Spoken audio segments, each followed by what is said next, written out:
சேது கிட்ட தமிழ் சொல்றாங்க, நாளைக்கு அத்தை கூட ஸ்கேனிங்க்கு. சேது தமிழ் என்ன சொல்ல வராங்கன்னு சரியா கேட்காம போ சொல்றாரு. தமிழும் கோவமா போறாங்க. கருப்பு பார்த்துக்கிட்டு இருக்காரு.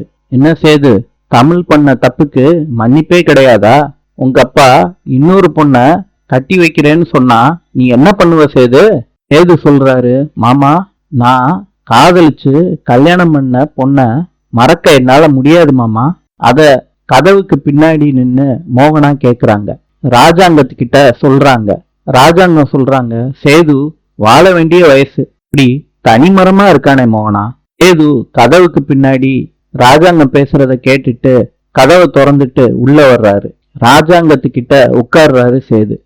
ராஜாங்கம் சொல்றாரு, 2 நாளைக்கு முன்னாடி உங்க அம்மா கனவுல வந்தாயா? சீக்கிரத்திலேயே நம்ம வீட்டுக்கு மறுபடியும் வரப்போறேன்னு சொன்னாயா?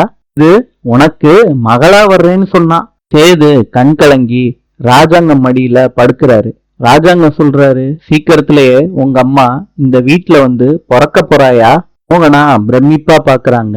சேது ராஜாங்கம் மடியில படுத்திருக்கத. சேதுவுக்கு ராஜாங்கம் தட்டி கொடுக்கிறாரு. நாளை சந்திப்போம்.